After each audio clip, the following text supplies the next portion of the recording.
So the convenient thing, well, one of the convenient things about copyright is that, you know, different to, for example, the other forms of intellectual property, your trademarks and patents and designs, which must be registered in each country in which you want the protection, copyright will automatically extend to those other countries, to the Berne Convention countries, which really makes it easier to enforce. At least it gives you something to enforce in those other countries as circumstances may require it.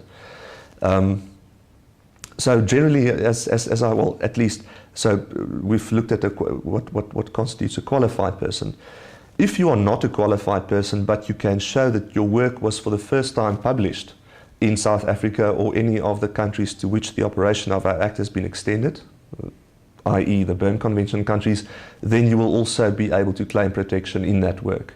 So generally, you know, it's rather easy to obtain protection in your work, but the difficulty really comes in when it is necessary for you to prove those copyright rights in South Africa or any of the other countries.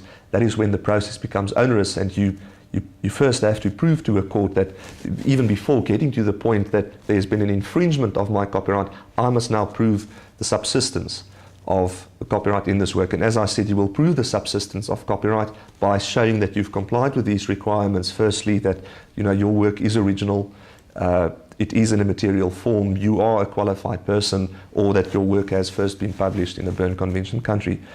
So generally, copyright is considered to be a technical subject because there are these hurdles which you have to cross as the owner of copyright before, you know, you can claim the relief which you're entitled to in terms of the Act. What makes copyright convenient, and also, you know, as I said, it contributes to the technical aspect of the subject, is that it is firstly very important for you to determine what kind of work you are dealing with. The importance of this is that, you know, the author in relation to that work might be different people. If you look at, for example, a literary work, a musical work, or an artistic work, then the Copyright Act states that the author of that work is the person that made or created the work.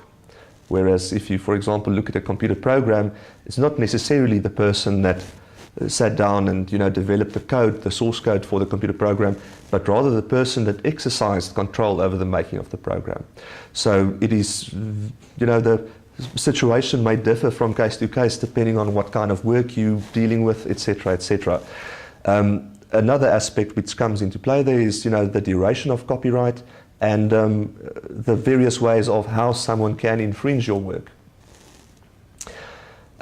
Similar to the other forms of intellectual property, it is possible to economically exploit copyright. In fact, you know, you are given exclusivity in that work to financially exploit it for the duration of the protection which you have in that work.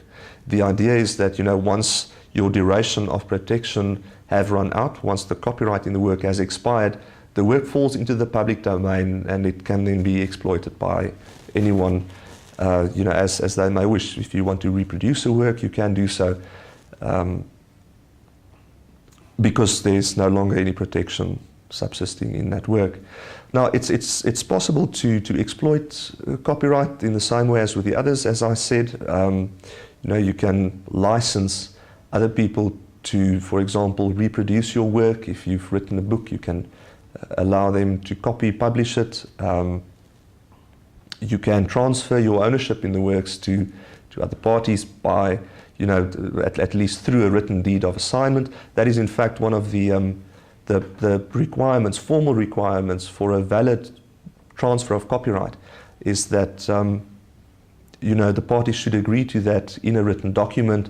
It must sufficiently explain or describe the work in which the copyright's being transferred. There must be, as with any contract between parties, be an intention to transfer and an acceptance from the assignee to take on the ownership of the copyright, and it must be signed by the assignor, you know, the person giving transfer of the copyright. So those are formal requirements that you do get, which people need to be aware of.